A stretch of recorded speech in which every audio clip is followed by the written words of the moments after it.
Hola, muy buenas tardes, casi noches, si nos estás viendo en directo en esta nueva transmisión de nuestras conversaciones cívicas en el Instituto Universitario de Investigación Ortega y Gasset de España en México. O buenos días o noches, o lo que sea, si nos estás viendo en forma diferida desde donde quiera que estés. Qué maravilla saludarte de nuevo, volver a entrar en contacto contigo. Sigamos construyendo ciudadanía desde la academia y desde este instituto universitario. Como todas y todos ustedes saben, quienes nos han hecho el favor de acompañarnos ya, esta es nuestra octava emisión, si no me equivoco, Diana Gamboa me corregirá, nuestra comandante en jefe aquí de producción. Pero bueno, ya estamos acercándonos al primer decálogo de conversatorios. Gracias, en verdad. Quienes ya nos han acompañado, que son varios de ustedes, en otras emisiones, saben que esta iniciativa del instituto consiste en una acción de extensión universitaria, suele denominarse, que es esta intención de la universidad, de este instituto universitario, de compartir con públicos externos, también internos, evidentemente, alumnos, profesores, investigadores, investigadoras, el desarrollo de actividades académicas y científicas de gran impacto que permiten leer, entender mejor, discutir y sobre todo incidir sobre los acontecimientos de nuestro país, de nuestra región e incluso del mundo, porque de esa dimensión es el alcance de la obra científica y académica que discutimos, conocemos aquí, así como también de experiencias de incidencia que están generando acciones de construcción de ciudadanía, tanto en México como en otros países. Hemos hablado ya, por ejemplo, respecto al presupuesto participativo, la consulta popular. Todavía no hablamos de la revocación del mandato, esperemos que no tengamos que hacerlo, pero esos son de los temas que estamos tratando en México. Y ya hablamos también sobre democracia directa contemporánea en un contexto internacional, sobre el plebiscito en Chile. Vamos a volver a hacerlo pronto con Gloria de la Fuente desde Santiago en una de nuestras próximas emisiones. Bien, pues hoy tenemos, siempre hemos tenido, pero hoy tenemos un invitado de lujo, un experto que además ha pues ya ha suscitado grandes expectativas en redes sociales cuando dimos a conocer que nos acompañaría. El gran César Astudillo, querido, qué gusto verte, ¿cómo va la vida? Querido Carlos, el gusto siempre de poder platicar contigo y ahora con este auditorio tan importante también. Así es que yo pues estoy dispuesto a tener una charla amena y profunda, inteligente contigo y con quienes nos están viendo. Gracias, querido. Pues eso está garantizado por el solo hecho de que estés con nosotros. Hace poco nos reunimos con César Astudillo y otros colegas a propósito de un libro que coordinó César y otro, el fiscal de delitos electorales de Nuevo León, sobre la ley en materia de delitos electorales, la ley federal, un libro que está apenas salido del horno. A ver, ahorita nos cuentas un poquito de ello, porfa, César, si te parece, y en el que me hizo el honor de invitarme a escribir un texto sobre el último artículo, por cierto, de la ley, el 26, dedicado al tema de educación cívica, que bueno, pues cada quien y sus obsesiones. Que te costó mucho porque casi no sabes del tema. No, pero digo, con mis obsesiones creo que es el tema, el issue, ¿no? Lo digo en el capítulo. Es decir, qué bueno que hay una tipificación y todo un cuerpo orgánico y digamos, procedimental para atender los delitos electorales, pero si los estamos tipificando es para acabar con ellos. Y eso, desde luego, solo se va a poder con las acciones de las instituciones y todo, pero desde el punto de vista y desde el ámbito de la cultura, si no hay cambios en ello, híjole, vamos a seguir teniendo chapucerías que combatir. Pero bueno, César, bienvenido. Vamos a conversar esta tarde, mañana, noche, lo que sea para ustedes, con César Astudillo sobre el Poder Judicial en la encrucijada. Lo acoto un poquito para nuestros colegas que nos ven en otras partes del mundo, que sé que lo hacen. Les mandamos un saludo. Actualmente en México, ellos saben, porque ellas son gente atenta a la realidad mexicana, hay una discusión fuerte en gravitando en torno al Poder Judicial de la Federación, básicamente centrado en dos, bueno, su institución principal, la Suprema Corte de Justicia, pero también en su rama electoral, en su tribunal electoral del Poder Judicial de la Federación y su sala superior. Dos asuntos de coyuntura sobre los que vamos solo a referirnos, pero vamos a tener la mirada experta, holística del doctor Astudillo, nos convocan.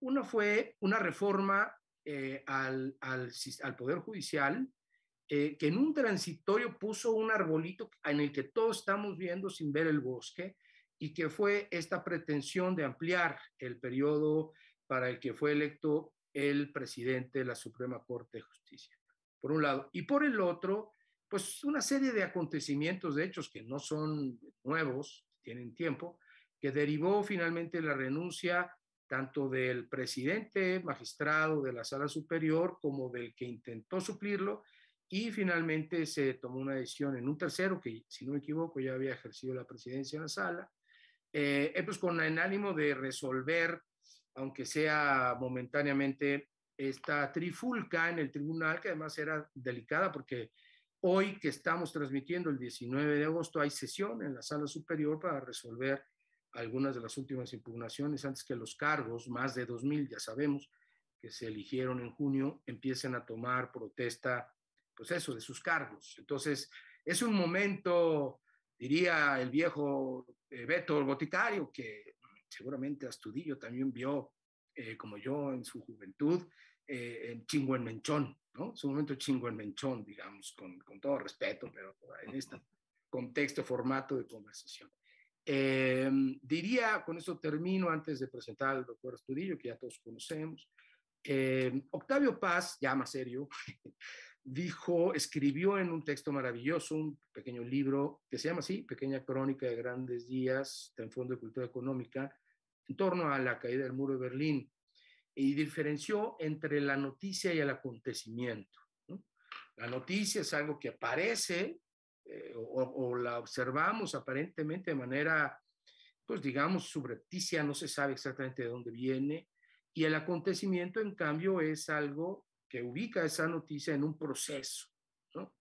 Teda Skopol hablaba de las revoluciones políticas como aquellas que se ven, se oyen, se perciben con los sentidos, se tocan, y de las revoluciones sociales que van silenciosas generando cambios.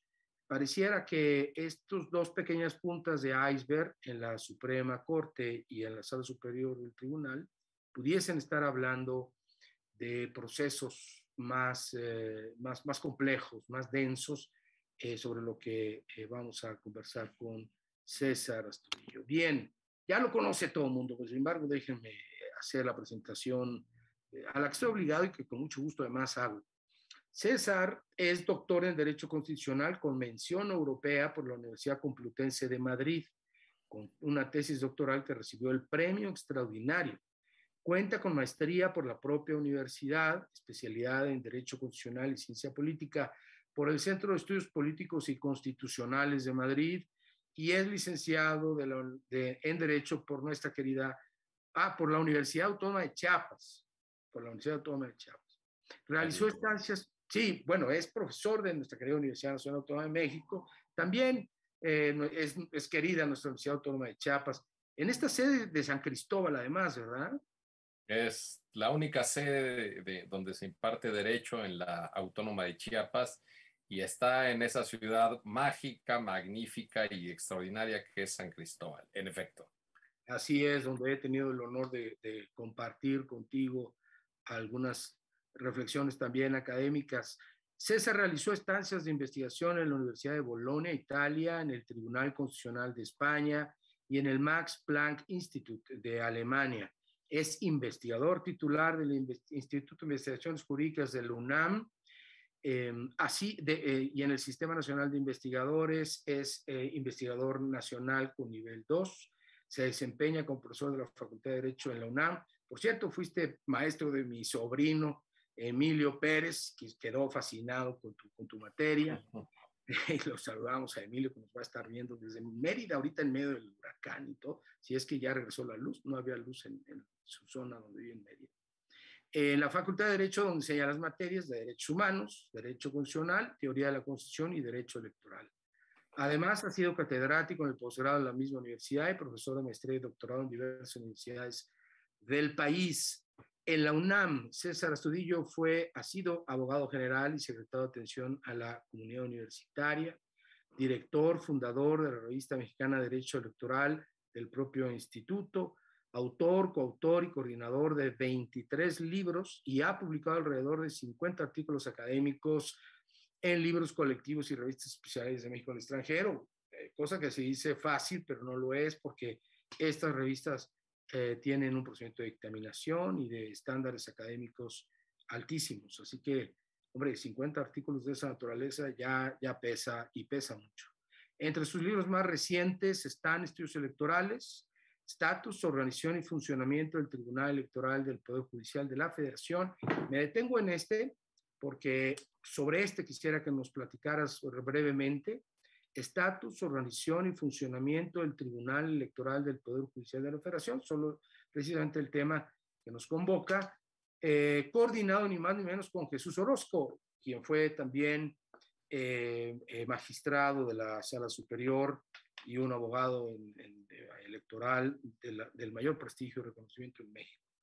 Y tienes también un texto que se llama, un libro, Organización y Funcionamiento de la Suprema Corte de Justicia de la Nación. Es decir, por un lado el tribunal y por otro de la Suprema, ambos con 2 tomos. Este segundo en coordinación con José Ramón Cosío, ni más ni menos, el ministro en retiro. Mi querido César, bienvenido.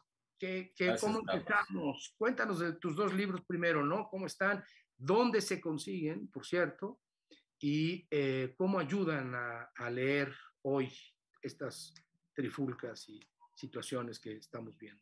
Mira, gracias, Carlos. Lo cierto es que es una triada de libros que inició con el de la Suprema Corte de Justicia. Yo, cuando hacía el doctorado, me encontré un viejo libro sobre la Corte Constitucional Italiana.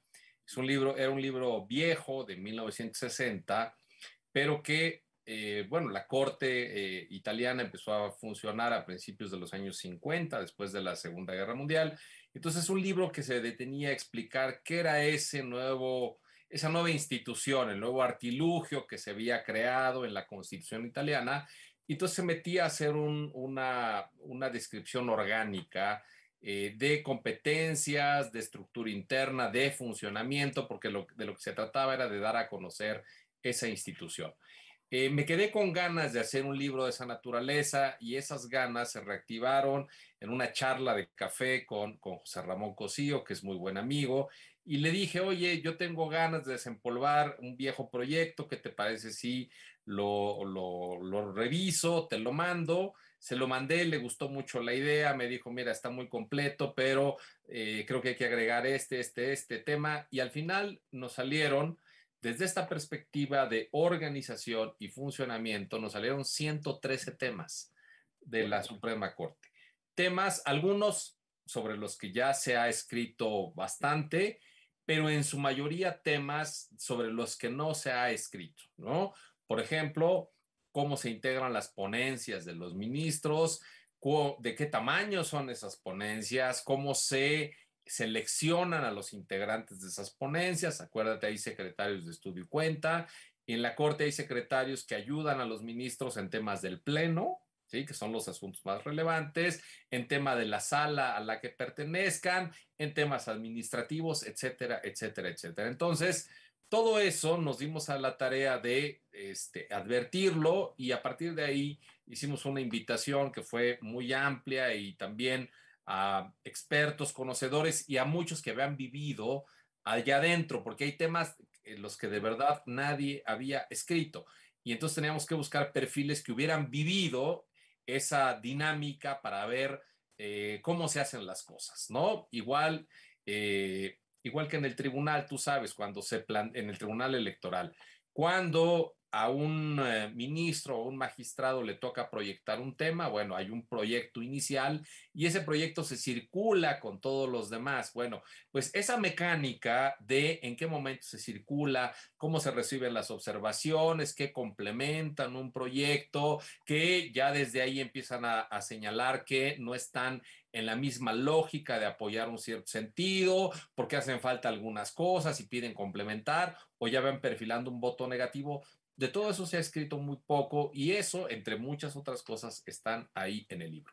Bueno, sale este libro, que fue el original. Yo ni siquiera tenía planteado hacerme uno del Tribunal Electoral, pero cuando salió quedó tan bonito. Por aquí lo tengo, creo que es este, no sé si se alcanza a ver. Lo voy a tomar aquí para mostrarlo. Sí, sí, tómalo, tómalo, por Que favor. además está, déjenme decirles que está pesado, porque miren, aquí se ven, son los dos volúmenes, ¿no? Son 1500 páginas, ni más ni menos, 1500 páginas. Aquí está, otra vez, le hicieron una cajita muy bonita. Cuando sale este volumen, realmente digo, bueno, pues es que no hay algo así sobre el Tribunal Electoral y es otra gran institución del Estado mexicano que además está cerca de cumplir pues 21 años, 25 años de funcionamiento después de la reforma de 1996 que vinculó al tribunal al Poder Judicial de la Federación. Y entonces ya con en donde además participó Jesús Orozco, hay un apartado en donde se describen las mecánicas de designación de funcionarios que hace la Corte. Y recordemos que la Corte realiza las ternas para los magistrados electorales en sus dos niveles, en sala superior y en salas regionales y especializadas. Bueno, pues para uno de estos temas le pedimos a Jesús Orozco el de cómo se hace la mecánica en la Corte para proyectar las ternas de sala superior y él ya conocía este texto, entonces después le dije, Jesús, hagamos algo similar sobre el Tribunal Electoral, que tú conoces bien, e igual, nos dimos a la tarea de revisar el índice, son índices cercanos realmente para describir estas mecánicas, igual, invitamos a quienes hubieran pasado por ahí, hay quienes pasaron casi todos los que escriben en el Tribunal Electoral, un 90-95%, trabajaron al interior del tribunal, entonces conocen esas dinámicas y así fue como salió el segundo. Y ya para rematar, y es el último que me llegó, hice algo similar con don Sergio García Ramírez, que es este, y lo tengo aquí porque lo estoy usando, es sobre la Corte Interamericana de Derechos Humanos, ¿no? Este es un volumen, pero también está voluminoso porque son 1200, ahorita te digo, 1200, ahí, ¿dónde está? 1158 páginas, ¿no? Es la misma lógica, entonces son tres textos que salieron de 2020, entre 2020 y 2021, de los cuales estoy muy contento, y así es que surgió toda esta idea que hoy ya con esta triada cierro, al menos en esta lógica de Suprema Corte, Corte Interamericana y Tribunal Electoral, ¿no? Oh, bueno, qué maravilla, felicidades por lo demás. Vi un Twitter que retuiteé donde precisamente nos compartías estas obras.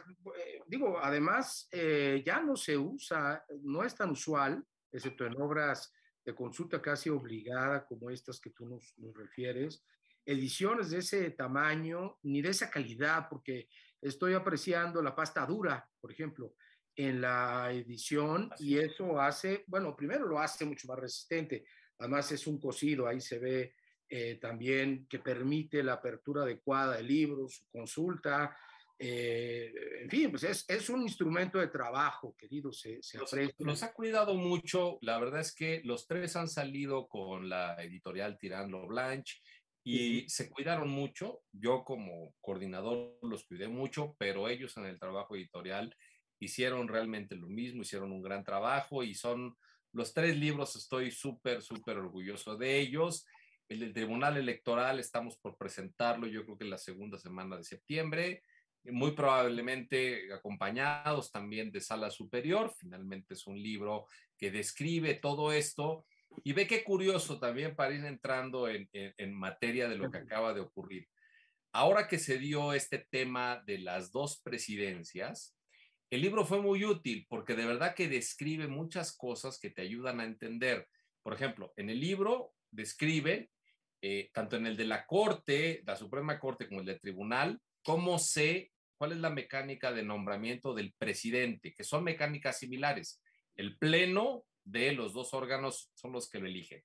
Pero no solamente quisimos que se describieran las normas, que ahí están, sino que a otro ministro le pedimos, o a otro magistrado, que explicara las dinámicas, es decir, cómo aquel que quiere ser presidente empieza a platicar con sus pares, a decir, oigan, pues yo quiero que me apoyen para esto, para esto. Eso no estaba escrito en ningún lado y afortunadamente hay 2 capítulos sobre eso. Y después está el capítulo que ahora lo vimos en funcionamiento, el magistrado decano, que fue la decana, Janine fue la que convoca a esta sesión para quitar a Vargas. Digamos, las sesiones públicas, las sesiones privadas, las votaciones, todo eso, mayorías para votar asuntos, todo eso está descrito en el libro y de alguna manera ahorita nos ayudan a entender, pero el capítulo que sí falta, porque eso no está regulado, es cómo se remueve a un presidente. Eso sí no lo teníamos en el radar, probablemente si hacemos una segunda edición, porque eso no está regulado, ¿no? Aquí te llevan, hay varios puntos que, repito, te llevan a la decisión que se tomó, pero no hay un capítulo que te diga por qué eso no existe. Entonces, bueno, es un libro que ahorita yo también me fui a consultar algunos puntos ahora que me estuvieron haciendo entrevistas. Y bueno, ahí están los libros que reflejan, pues que tenemos a 2 instituciones ahí para entenderlas en sus dinámicas internas. Oye, a ver, la primera pregunta.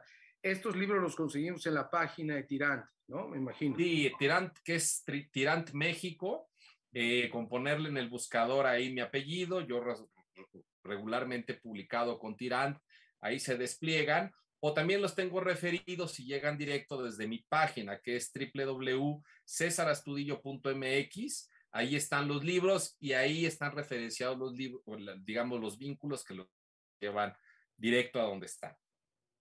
Pues gracias, porque creo que a más de uno y a una les va a interesar ir a por ellos, porque es un tema del momento, pero visto desde una perspectiva académica que lo explica. Dices, falta el capítulo de cómo se remueve. Yo diría, citando, refiriendo al clásico, y sin embargo se mueve. O sea, quiero preguntarte sobre eso y luego nos vamos a la corte, que debería ser al revés, pero digamos.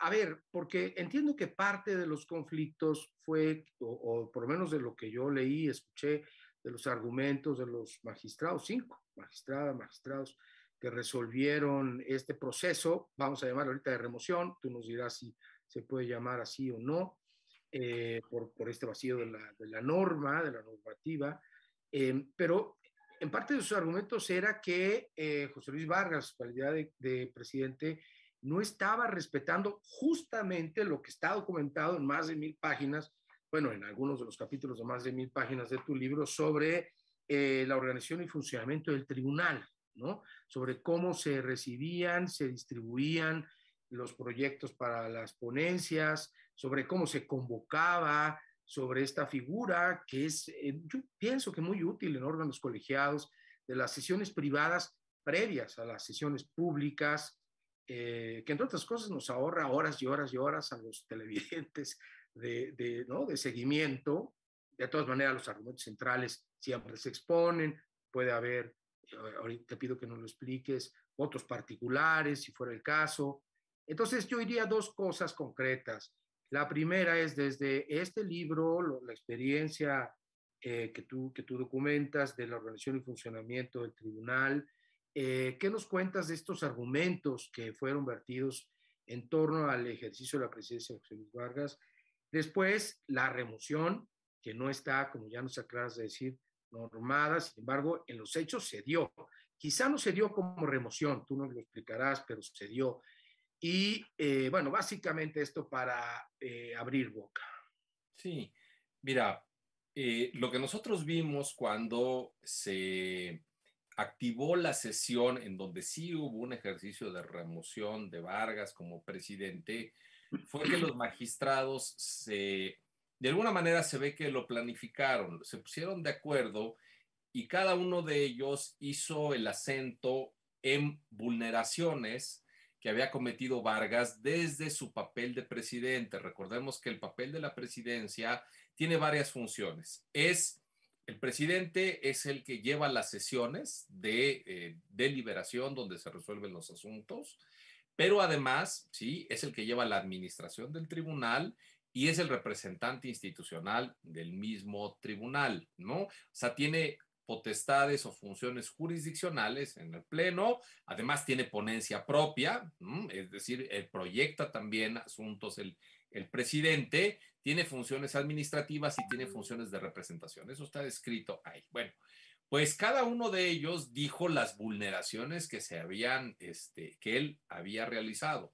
Algunas de ellas que sí son muy fuertes y que hablan de un manejo totalmente irregular y discrecional. Por ejemplo, cuando llega una impugnación al tribunal, se sigue un turno para ver a quién le corresponde, porque ese turno es aleatorio, es decir, llega un asunto hace 10 minutos, pues se le da a un magistrado, a los 10 minutos llega otro, se le da a otro magistrado dentro del turno que tienen establecido. ¿Para qué? Para que sea completamente aleatorio. Bueno, esta aleatoriedad con él se perdió, porque llegaban los asuntos y no seguía esta aleatoriedad, sino que los mandaba en función de consideraciones o criterios de otra naturaleza. Eso se lo reclamaron. Otra cosa que le reclaman, cuando un proyecto está maduro y ya, repito, se proyectó dentro de una ponencia, se circuló y se recibieron los puntos de vista de las demás ponencias, el magistrado instructor tiene que notificar que ya está listo para resolución y entonces ahí se proyecta ya su resolución y para eso se tiene que meter en una lista previa que se da a conocer en donde todos saben que se va a discutir tal asunto en tal día. Bueno, pues esto también ahí mismo cometió muchas irregularidades porque detenía los asuntos, ¿sí? Para ver en qué momento era mejor que los subiera a la orden para discutirse. Y después se advirtió que buscaba incluso momentos en donde no estuvieran los 7 magistrados para deliberarlo, sino que uno o dos habían salido porque salen a dar conferencias, salen a esto, al otro, y ahí, digamos, listaba los asuntos y eso es totalmente irregular, ¿no? 3, pues el trato que les dispensaba a los otros magistrados. Acuérdate que, entre otras cosas, él quiso quitar las sesiones privadas, yo también estoy de acuerdo, son muy importantes en órganos colegiados, pero él las quitó, pero con el ánimo de después pedir que dado que se habían quitado y que es donde ellos manifiestan cómo van a votar ciertos asuntos para que ya todos estén en el entendido, pues pidió en un acuerdo, en una comunicación formal, que le anticiparan los magistrados la forma en la que iban a votar los asuntos, que eso no se ve en ningún órgano colegiado. Y así sucesivamente, ¿no? Otro tema es la administración del tribunal se lleva mediante una comisión de administración donde funcionan 2 magistrados de sala superior y funcionan 3 consejeros de la judicatura. Bueno, hubo una sesión en donde existieron notables desacuerdos y refieren que Vargas se mostró muy autoritario en ese contexto, ¿no? Ya la gota que derramó el vaso fue cuando los asuntos digamos, en donde había una tensión clara entre los dos grupos en el pleno al momento de discutirse, salían por una determinada votación muy cerrada, pero después que de él depende la comunicación social del tribunal, mandaba un comunicado refiriendo que se había votado algo en cierto sentido que no era lo que correspondía a lo que realmente se había votado. Una serie de irregularidades y la gota que derrama el vaso una semana previa fue cuando les dice a los demás magistrados en una sesión de pleno que votaban en manada, ¿no? Sí. Y en donde todos empiezan a decir que, bueno, que no votan en manada. Entonces, esto se lo van refiriendo y toman una votación en donde lo remueven del cargo, Carlos. Sí, lo remueven del cargo como un primer punto del orden del día, y el segundo es al removerlo, pues no hay tribunal, entonces día nombran a un nuevo magistrado, se ve que previamente ya se habían puesto de acuerdo porque hubo un solo candidato que fue Reyes y lo votan unánimemente los 5. Después sale Vargas y dice, no, yo sigo siendo el presidente. Entonces, ese día de hace ya 2 semanas, creo, nos fuimos a dormir con 2 presidentes del Tribunal Electoral, lo cual nunca había ocurrido. ¿Qué fue lo que hizo, además que entrara el presidente de la Corte? El presidente de la Corte ya traía también toda una bola de nieve a la que él estaba poniendo atención, que fue toda la primera parte de tu introducción. La reforma judicial tiene muchos puntos positivos, tiene algunos preocupantes, otros que sí pueden catalogarse como negativos, pero digamos, toda la bondad de una reforma integral, como no se veía hace 25 años, cuando fue la otra gran reforma que entró en vigor en 1995, se perdió por el bendito transitorio que ampliaba su mandato como presidente de la Suprema Corte de Justicia y al mismo tiempo como presidente del Consejo de la Judicatura, y también le ampliaba el mismo mandato a los consejeros de la Judicatura. Estoy totalmente de acuerdo contigo cuando dices, bueno, el bosque se dejó de ver, ¿no? Es decir, y dejamos de analizar las bondades de una reforma, sus inconvenientes y todo, porque vimos el árbol podrido de la ampliación del mandato. Porque es muy claro, a nosotros los abogados, desde primer semestre de la carrera nos explican el principio de supremacía constitucional, en donde ninguna ley secundaria ni norma de inferior jerarquía puede contravenir un mandato constitucional, y aquí claramente la Constitución dice que el presidente de la Corte dura 4 años, sin excepción. Y entonces que una ley venga a decir, bueno, pues sí, 4, pero 2 más, porque es muy bueno y se le necesita, eso es notoriamente inconstitucional. Estábamos en ese momento en donde Saldívar estaba tratando de arreglar ese tema, que estaba muy presente también en la opinión pública cuando sale lo del tribunal. Entonces él vio la necesidad de desconectarlo también rápidamente. Pero, ¿cómo lo hizo? Eso es algo que todavía no se ha visto bien. Haber avalado que en una reunión de los magistrados mayoritarios remuevan al presidente y nombren a otro presidente, hubiera generado un precedente, pues, que después iba a ser difícil de quitar, porque también para la Corte lo que está regulado es como, entonces, haber admitido que al presidente, a ver, ¿se me escuchó bien? Porque aquí sí se me está escuchando bien, me salió un anuncio de que tengo una...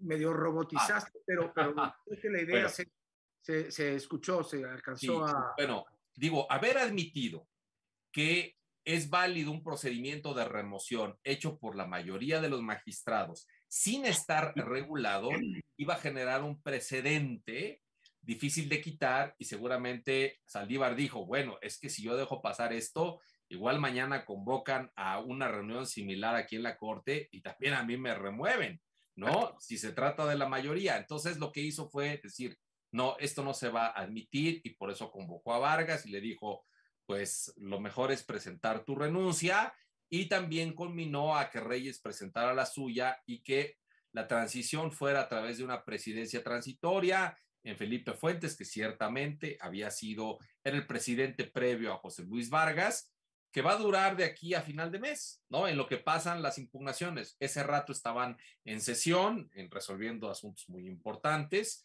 y a principios de septiembre la lógica es que vuelvan a convocar a una sesión en donde ya participen los 7 y ahí sí nombren a un nuevo presidente.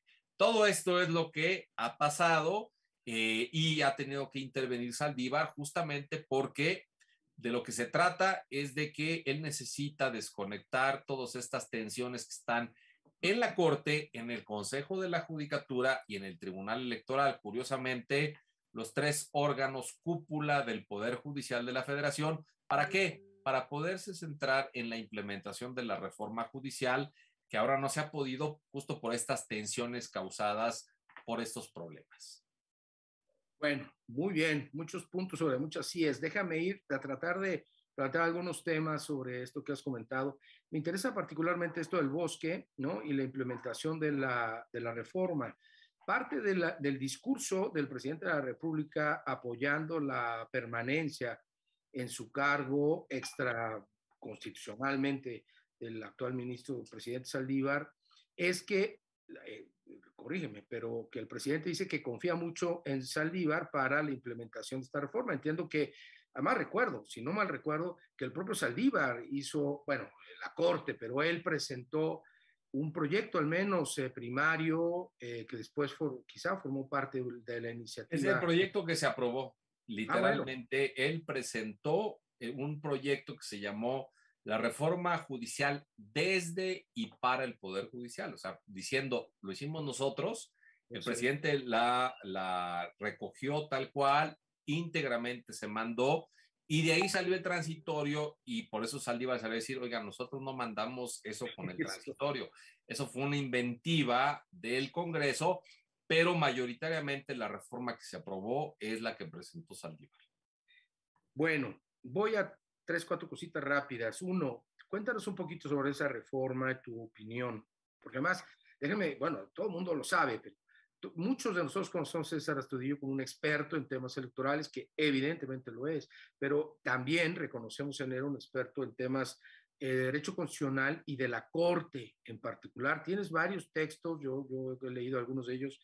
Además, bueno, la verdad es que este libro de 1000 y tantas páginas no lo he leído, pero conozco parte de tu obra sobre el tema, sobre la Corte, sobre, en fin, las posibilidades de mejora, una idea crítica, constructiva. Entonces, cuéntanos un poquito sobre la reforma, tu opinión. Uno, dos, bueno, primero, gracias a Mario Cortázar, a Virginia Illescas, a Roberta Iu y a Ulises Murillo, que además te mando saludos desde Querétaro. Todos están por lo pronto mandando saludos. Vamos a esperar, ojalá haya preguntas, ¿por qué no? Alguna opinión adversa, distinta claro, a la que nos está planteando ahora el doctor Astudillo.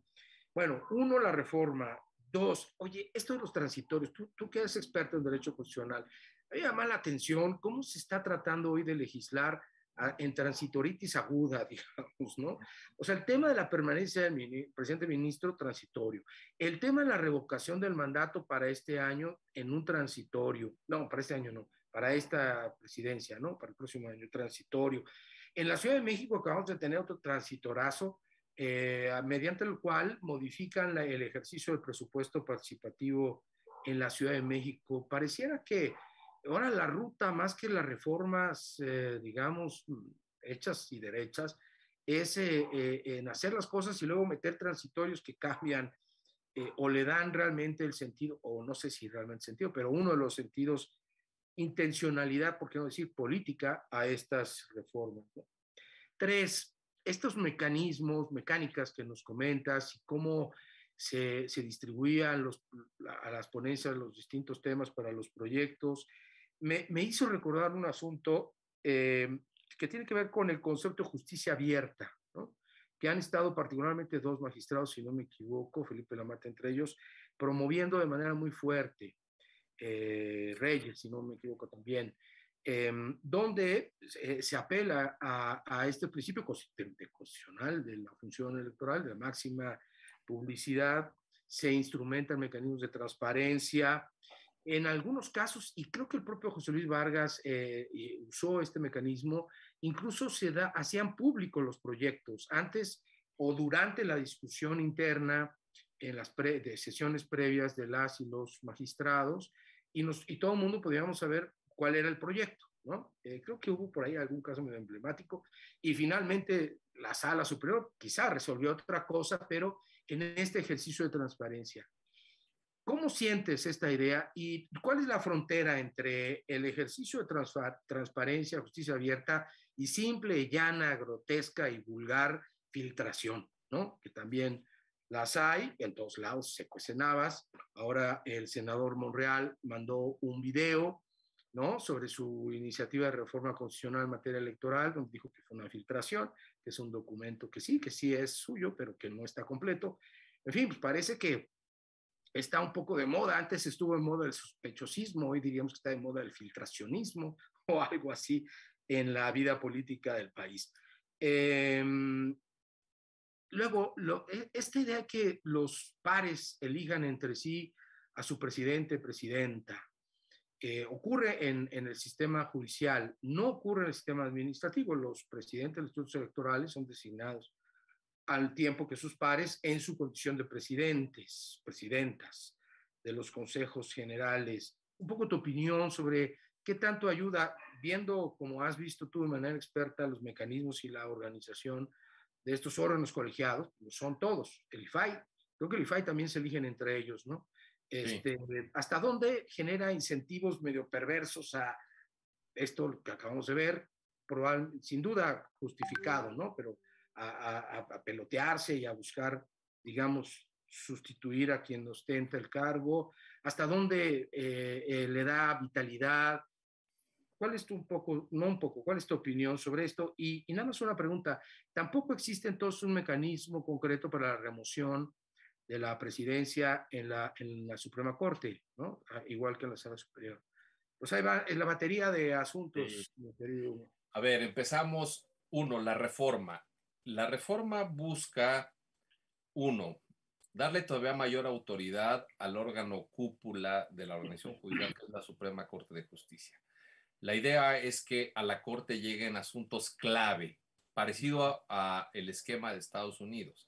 En Estados Unidos, al año, la Corte puede elegir, se queda regularmente abajo de 200 casos al año, pero a veces muy abajo, pero son los grandes casos, los que modifican estructuras, los que modifican las leyes, los que modifican comportamientos, esos son. Bueno, aquí a la Corte, yo en uno de los libros que tú refieres, a la Corte están ingresando con datos de 2020, 20,000 asuntos al año. Al año. No, O sea, imagínate 11 ministros, de ¿no? 200 a 20,000. Entonces, de lo que se trata es que lleguen menos asuntos, no que esos asuntos se vayan a la basura, sino que lleguen a las otras instancias judiciales para desasolvar a la Corte y hacer que pueda ver los asuntos más relevantes. Dos, que su autoridad se fortalezca y ahí se cambió todo el sistema de jurisprudencia, porque si es el tribunal mayor, no se requiere, y en eso estoy de acuerdo, que hay un sistema jurisprudencial en donde se requieran 5 asuntos en el mismo sentido para que algo tenga validez, digamos, una fuerza, una validez específica. Con un solo caso, y por eso la jurisprudencia cambia al sistema de precedentes, pero la Corte con que hable una vez, digamos, esa es la voz de la Corte. Eso está bien. Y justamente para que esto sea posible es necesario reestructurar todas las otras estructuras del Poder Judicial, que el Poder Judicial Federal es muy grandote. Entonces, digamos, hay una reorganización de lo que eran los tribunales unitarios de circuito, que ahora se convierten en tribunales colegiados. Hay una reorganización de los plenos de circuito, que básicamente eran para resolver conflictos de interpretación entre tribunales de un mismo circuito. Ahora pasan a ser plenos regionales con un mayor alcance. Todo eso justamente para hacer que ahí se vayan solventando los asuntos y que a la Corte solo lleguen los verdaderamente trascendentes para todo el sistema jurídico, todo el sistema político, para la democracia, para el sano equilibrio de poderes, etcétera, etcétera. Entonces, eso por un lado. Y por otro lado, la parte más del Consejo de la Judicatura sí tiene que ver con las grandes preocupaciones del presidente de la República. Combate a la corrupción, y en eso Saldívar dijo, aquí vamos a combatir el nepotismo, porque sí, la familia judicial, hay investigaciones que han dado resultados en donde se ha dicho es que los jueces y magistrados, como no pueden meter a sus propios familiares, lo que hacen es pedirle al magistrado de al lado y decir, oye, tú mete a mi hijo, a mi sobrino, a tal, y yo meto a los tuyos y empiezan una serie de transacciones que han llegado a ver que los jueces tienen a muchos familiares, jueces y magistrados, y también funcionarios menores dentro del Poder Judicial. Entonces, para atacar eso se buscó fortalecer la carrera judicial. Que todos los que entren y formen parte de una carrera judicial, y sabemos que la carrera judicial regula el ingreso vía concurso de oposición y cómo dentro vas escalando, vas subiendo de posiciones, te vas actualizando, te vas capacitando y también pueden haber sanciones por si hay malos comportamientos hasta llegar a la remoción. Bueno, eso está bien, ¿sí? Eso está bien. Y por el otro lado, atacar la corrupción, que también no es genérica, como el presidente le ha dicho, no es que se estén vendiendo las sentencias, sino que sí hay casos probados de corrupción y entonces se trata también de fortalecer las capacidades del Consejo de la Judicatura para efectos de que tenga mayores posibilidades de sancionar a esos negritos en el arroz, vamos a decirlo así, ¿no? Entonces, todo eso está bien dirigido, pero repito, todo esto se quedó de lado su análisis por el bendito transitorio, ¿no? Que nos llamó a toda la atención, pero no es menor visto el poder que hoy va a tener el Consejo de la Judicatura. O sea, esto se hace porque sí, la narrativa que se ha construido ahora alrededor de Saldívar, no sé si se la vaya a poder quitar o no, es que Saldívar es muy cercano al presidente de la República y que de alguna manera Saldívar está haciendo dentro del Poder Judicial, los está tratando de concretar las promesas de campaña del presidente López Obrador. Bueno, eso es por lo primero.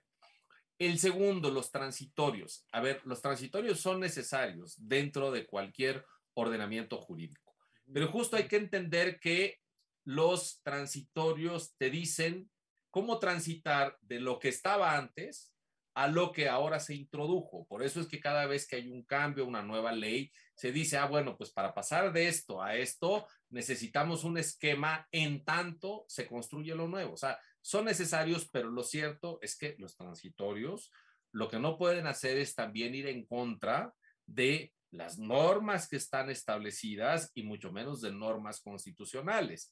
Y su propósito es únicamente establecer los tránsitos.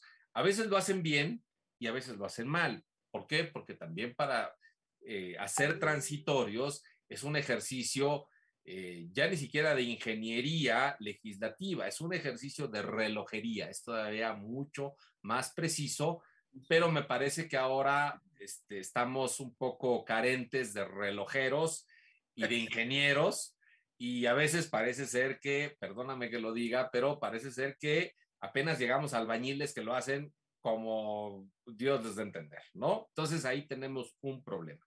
Tercer punto, la justicia abierta. A ver, tiene mucho valor la justicia abierta, pero todavía no hemos llegado a un punto en el que todos converjamos en qué se va a entender por justicia abierta. Realmente los sistemas más consolidados del mundo no tienen la justicia abierta, tienen una justicia tradicional que funciona muy adecuadamente bien. Te pongo un caso que yo lo he estudiado para tratar de ver cómo nosotros no funcionamos así y no somos eficaces. Los tribunales constitucionales europeos. Llega un asunto. El asunto va a un juez, a un magistrado, ahí no se llaman ministros, y entonces lo que él hace es convocar a una primera sesión. Explica el caso, una sesión privada, todo es privado.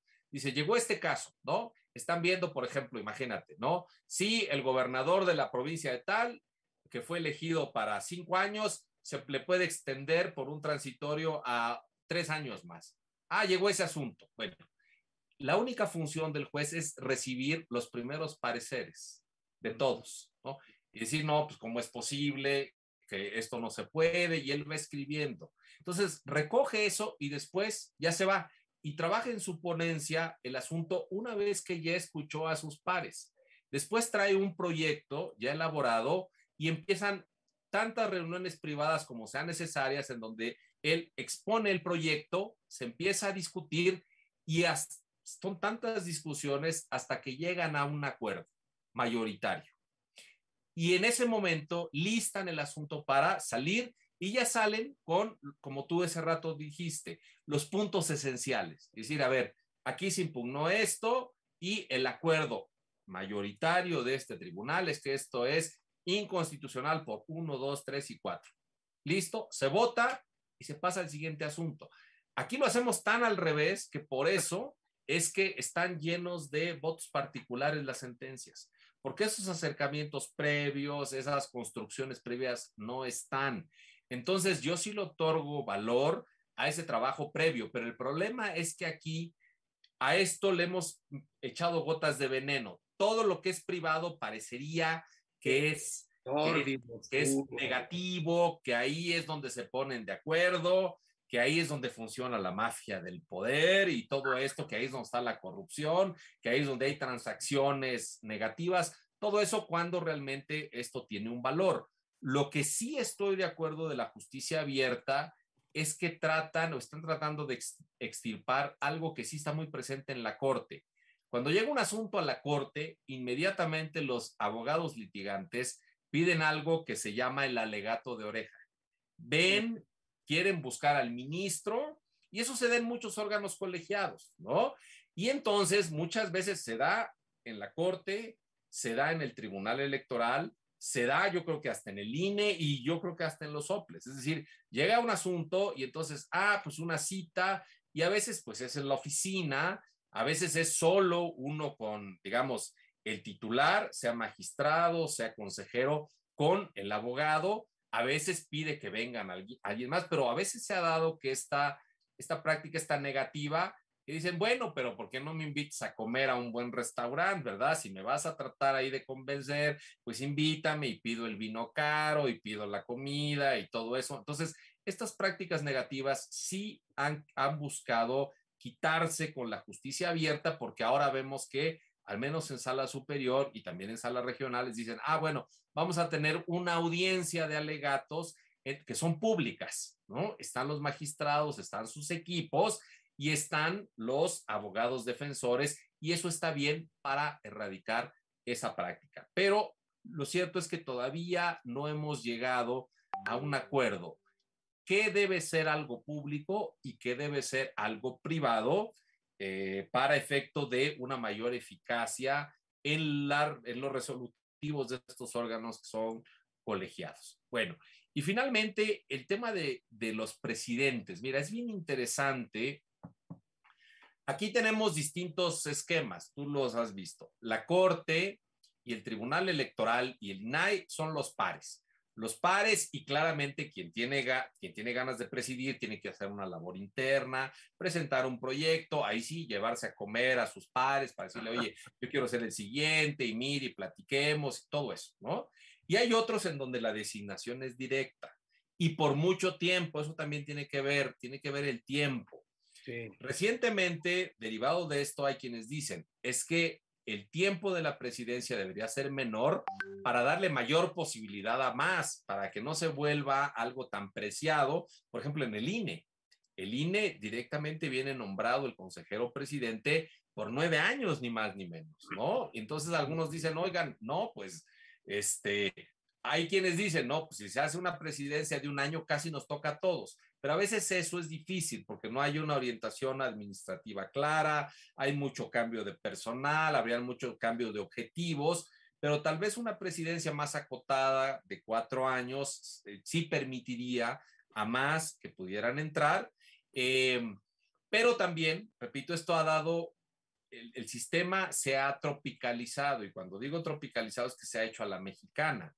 Hoy, y eso es lo que sucedió en el Tribunal Electoral, que, digamos, esta bola de nieve llegó a este punto clave, es que para que se pongan de acuerdo, no lo que define quién va a ser el presidente no es quién tiene un mejor proyecto, que logra convencer y que logra, en estas charlas que se abren, que logra incorporar algunas de las exigencias que tienen los demás para incorporarlas a su proyecto a cambio del voto. No, directamente se reparten los pedazos del tribunal.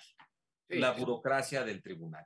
Dicen, ok, yo te doy mi apoyo, pero mira, me dejas jurisprudencia, me dejas la escuela judicial, me dejas esto, me dejas el otro, y entonces realmente el presidente tiene poca conducción administrativa porque los titulares de esas áreas, uno, le dan, pues le rinden lealtad al magistrado que lleva esa área y en segundo lugar al presidente, y eso me parece que es una dinámica altamente negativa. Es decir, hay pros y contras en ambas. ¿Qué es mejor? El problema es que todo lo tropicalizamos de inmediato.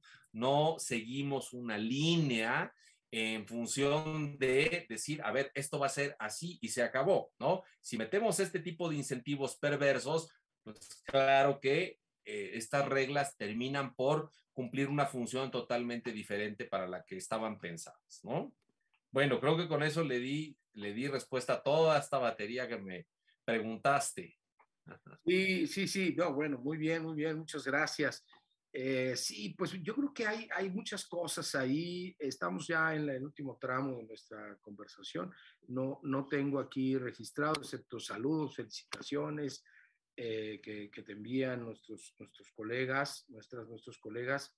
Eh, pero déjame hacer algunos comentarios sobre lo muy enriquecedor que nos has comentado y hacerte una pregunta medio final. Bueno, primero, sí, es que este es el tema, ¿no? ¿Cómo lograr, digamos, normativas, procedimientos que generen incentivos a la colaboración y al cuidado institucional, ¿no? Nos están faltando esas dos cosas. Refiero más al tema de la sala, porque sí fue un tema colegiado. En el tema de la Corte, no. En el tema de la Corte estuvo focalizado en la figura del presidente, pero el ministro presidente ya se pronunció en torno a ello. Te voy a preguntar al final, lo voy adelantando, sobre, bueno, ¿y qué es lo que viene ahora en la Corte en la sala superior, desde luego? Pero en la sala superior sí fue un problema pues de merequetengue, ¿no? Nada más pura, simple y llana expresión del término. O sea, sí fue un asunto que se complicó entre varias personas. Y esto me llama la atención porque no es la primera vez que la sala superior conoce o experimenta o sufre, quizá debería decir, de conflictos entre sus integrantes, ¿no?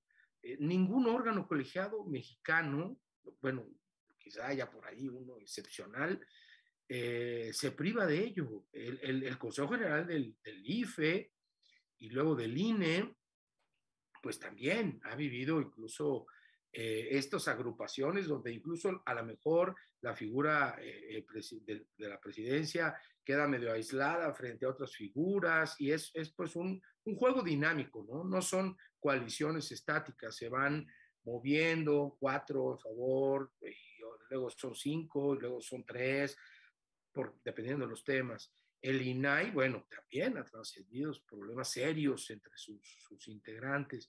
Parece que ahí tenemos un issue, digamos, ¿no?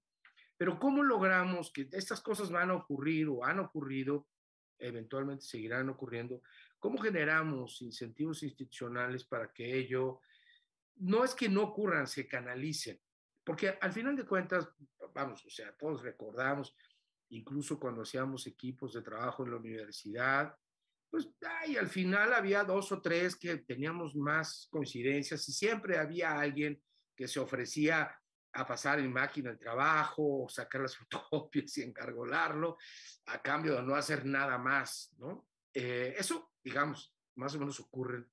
Y en los órganos colegiados, sobre todo estos que tienen competencias tan delicadas, asuntos tan serios que resolver, pues poco a poco también se van generando afinidades. Gente que a lo mejor no se conocía antes, o no se conocía, pero no había trabajado antes, pues empiezan a encontrar pues coincidencias en acercamientos a temas de manera recurrente porque comparten, digamos, una cierta perspectiva. Eso es, digamos, natural y que se vayan conformando grupos también, pero de ahí a que, digamos, generen crisis institucionales, pues hay un camino. Y un tema, desde luego, es este de la presidencia. ¿Qué será mejor? Hijo, quién sabe. Pero lo cierto es que, por un lado, las presidencias yo estoy de acuerdo contigo, tampoco tan largas, porque digamos que ha sido una especie de asfixia, ¿no? A la dinámica interna. Pero las presidencias dadas de manera heterónoma, fuera del órgano colegiado, ayudan a dar cierta estabilidad, ¿no? Nadie va a estar pensando en meterle el pie al otro o algo así, uno. Y sin embargo, dos, sí, cierto, no permiten este rejuego, digamos, que en un órgano colegiado puede ser muy importante. La tentación de distribuirse áreas administrativas, pues ojalá esta reforma ayude a generar incentivos o a poner diques para que ello no ocurra. Le hace mucho daño, ¿no? a las instituciones, que se repartan entre magistrados, ministros o consejeras, consejeros, posiciones administrativas, eh, digamos, sin cuidado a la institucionalidad. Yo creo que hasta cierto punto es normal que el magistrado que lleva los temas, no sé, de capacitación, los temas internacionales, X, pues pida o proponga a alguien de su confianza con quien trabajar en el área ejecutiva o la rama ejecutiva, como las y los consejeros. Pero de ahí a que sea un repartidero de posiciones, pues me parece desde luego una pésima noticia. César Astudillo, entonces, A ver, Hugo Badis, ¿hacia dónde vamos, querido? mira, yo estoy, además como abogado y como especialista también, que me ha tocado revisar diseños institucionales, creo que los diseños importan para que sobre los diseños se pongan los incentivos. ¿Mm? Hay incentivos bien orientados que cumplen con su función, hay incentivos que originalmente lo estaban, pero que después se llevan por otras rutas y terminan generando los efectos contrarios. Un ejemplo de esto es el régimen sancionador electoral, ¿no? La idea fue, no vamos a permitir que no haya un respeto por la ley y todo aquel que comete infracciones sobre la ley electoral va a ser sancionado. Bueno, la idea era decir, a ver, todos respeten las normas, pero cuando vemos que el sistema sancionador está vinculado con sanciones económicas que además se vinculan con el financiamiento público, pues ahí está el incentivo negativo y perverso, porque dicen, pues yo si incumplo con mis obligaciones, con mis prohibiciones en materia de, por ejemplo, acceso a la radio y la televisión, me van a sancionar, pero voy a pagar con el dinero público y me va a redituar más políticamente, pues es que ahí vemos el tema de los influencers del verde y todo esto. Es decir, ahí el diseño que originalmente buscaba algo, rápidamente encontraron, porque no estaba bien hecho, se encontró el esquema para subvertirlo y para llegar a donde estamos. Pero no es solamente una cuestión, Carlos, así lo veo, de diseños e incentivos. Es una cuestión también, porque por un lado están las instituciones y las mecánicas, pero esas instituciones y esas dinámicas las llevan personas. Y Claro. si no ponemos de acuerdo, si no ponemos el acento en las personas, que es el acento en los perfiles, pues ya está. Es decir, podemos tener un coche estacionado y ponemos distintas personas a conducirlos con distintas pericias y nos vamos a dar cuenta que tal vez en uno nos chocamos en la esquina y que otro tiene todos los cuidados y que otro tiene todos los cuidados y que conduce muy rápido, ¿no? Y vamos todos espantados, pero no nos pasa nada porque decimos, mira, este es bueno porque dentro de todo va muy rápido y va con todas las precauciones. Bueno, pues es lo mismo en las instituciones. Me parece que hay que voltear a ver los perfiles y entre los perfiles van las actitudes, porque lo que pasó ahorita en sala superior es un tema de actitudes, ¿no? Es un tema de actitudes en donde no es posible que se llegue a ese nivel de descomposición, a ese nivel, digamos, de confrontación, que además lo hicieron público con todo el ánimo de mostrar sus diferencias, mostrar que habían puntos en donde habían nudos irreconciliables. Entonces, bueno, pues eso mismo, es decir, creo que al final es un tema de diseños, es un tema de incentivos, es un tema de perfiles y es un tema de talante y responsabilidad pública, que eso falta mucho en nuestro país. Entonces, yo lo veo por ahí. Y bueno, pues me preguntabas, no sé si quieres que yo ya vaya a qué va a suceder, lo de la corte. Sí, sí. Y lo del tribunal, bueno, lo del tribunal ese rato ya lo dije, ahorita están resolviendo temas muy importantes y la primera semana de septiembre va a haber una nueva convocatoria para elegir a un nuevo presidente. Ahí que vamos a ver, probablemente el presidente actual vuelva a mantener la posibilidad de que ahora los 7, bueno, él también vote para su permanencia. Pueden buscar a alguien que ya fue. Yanín también tuvo una presidencia truncada. Puede ser que regrese Yanín o puede ser que regrese alguien de los magistrados a los que todavía les queda un plazo de designación hasta el 20, hasta el 20, fueron 9 años, pues hasta el 25. No, perdón, sí, hasta el 25, sí, hasta el 25 saldrían los últimos. Y en ese sentido, bueno, tratar de ver a alguien que le falte todavía unos buenos años de designación para llegar a eso. Entonces, bueno, eso es por lo que tiene que ver al Tribunal Electoral. La Corte ahorita tiene acciones de inconstitucionalidad y tiene esta consulta que activó el mismo ministro Saldívar. Sobre esta consulta, ya hay un proyecto que le tocó al ministro Fernando Franco. Curiosamente, es un ministro que ya cumplió su periodo de mandato, él termina ahora en diciembre, y según lo que hemos podido ver, el proyecto viene por decir algo que cualquier estudiante de primer semestre de la licenciatura con un buen curso lo puede decir.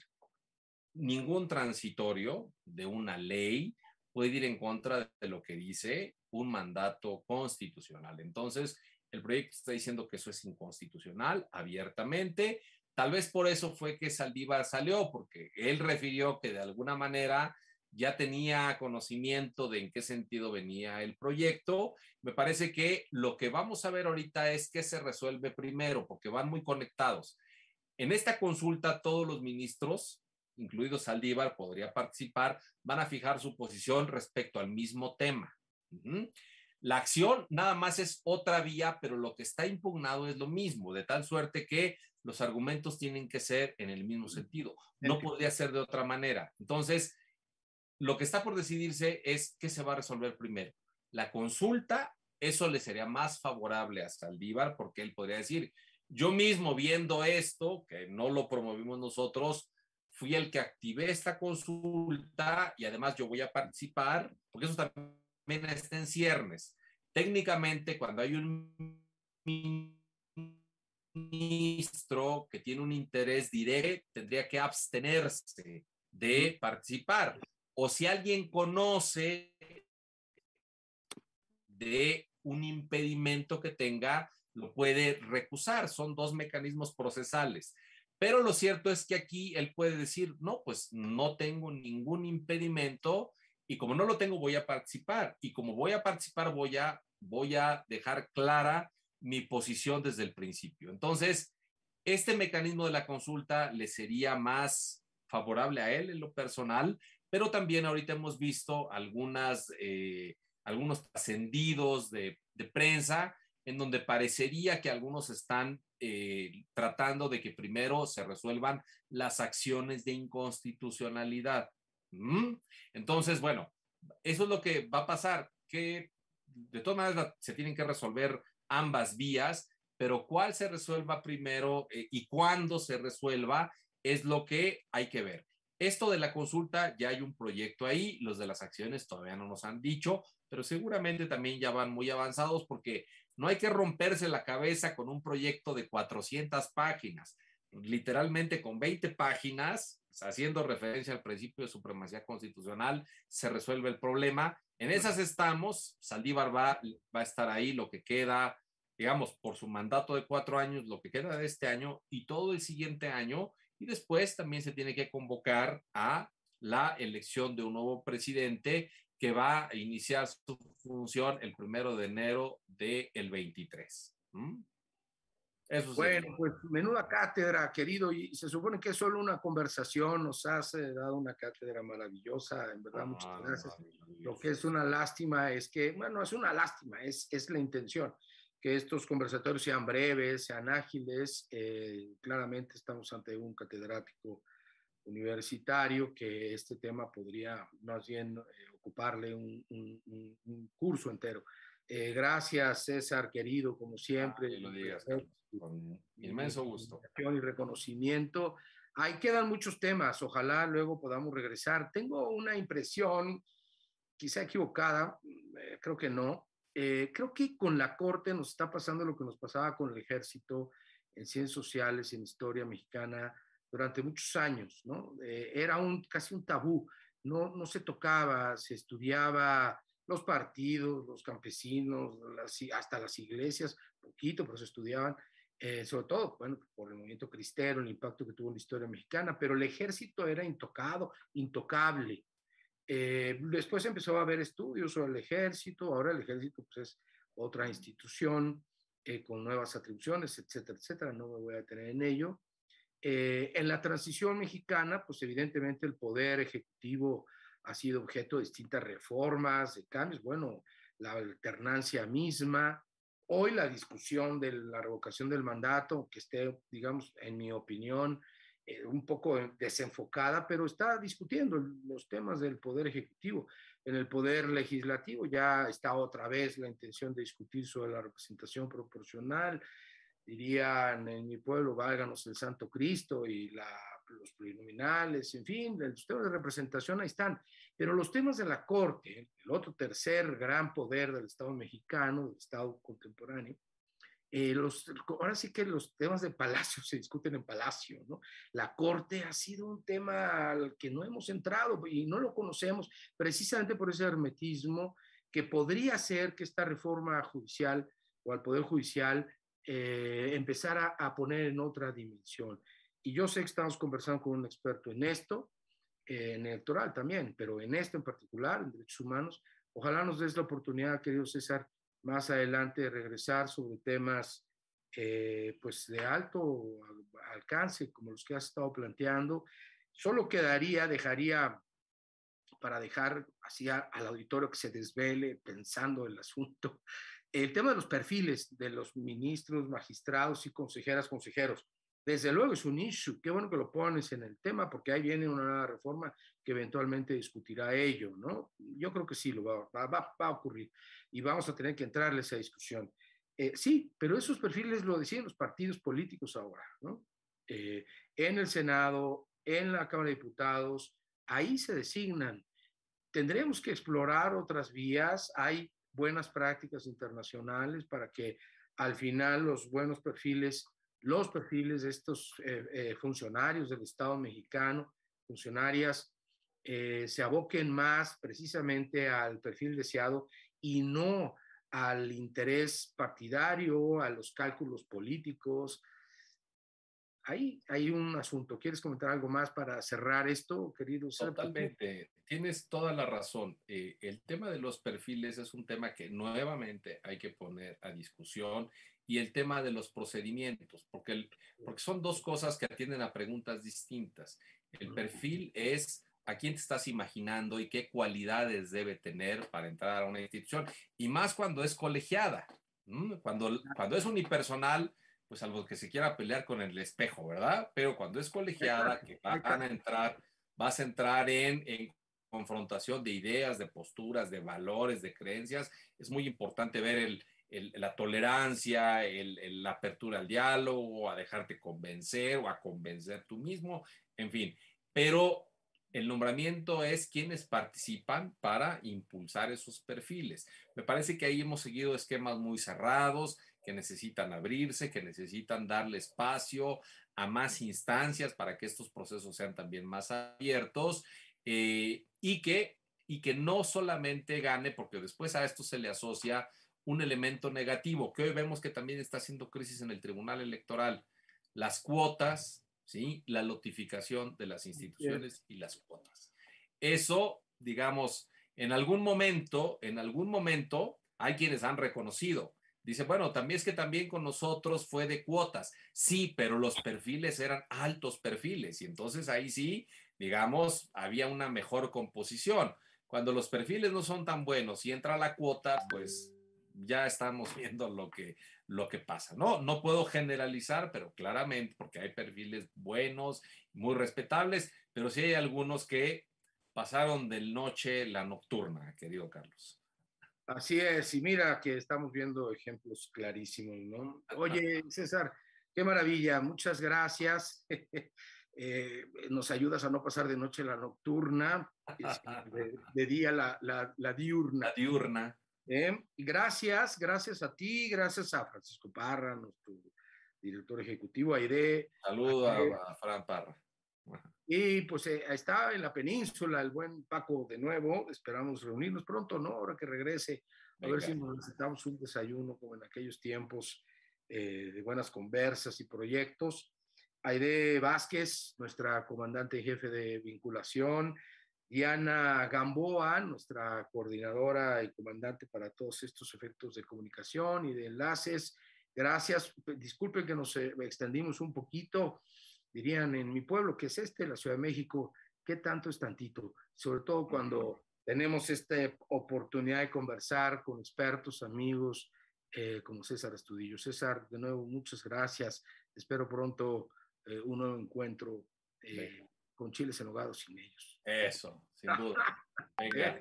Gracias a Saludos. ti, Carlos, gracias a Ortega, y ahí estamos en comunicación. ¿Vale? Gracias, César. Gracias a ustedes que nos acompañan una vez más. Nos vemos pronto. La próxima semana no vamos a tener emisión porque queremos evitar que las secuelas o los impactos de la segunda vacunación nos saquen de carril. No en mi caso, pero sí en nuestras colegas. Y nos vemos después, en 15 días. Está en la fila Gloria de la Fuente, asesora del Consejo de Reforma del Estado en Chile, experta en participación ciudadana y transparencia, para comentarnos cómo va la reforma constitucional allá. Y en puerta también Juan Alzate, saxofonista, jazzista, para hablarnos sobre jazz es cultura, cómo el arte genera identidad y construye ciudadanía también. Jóvenes, buena noche, seamos buenos, buenas, de eso se trata todo. Saludos. Chao.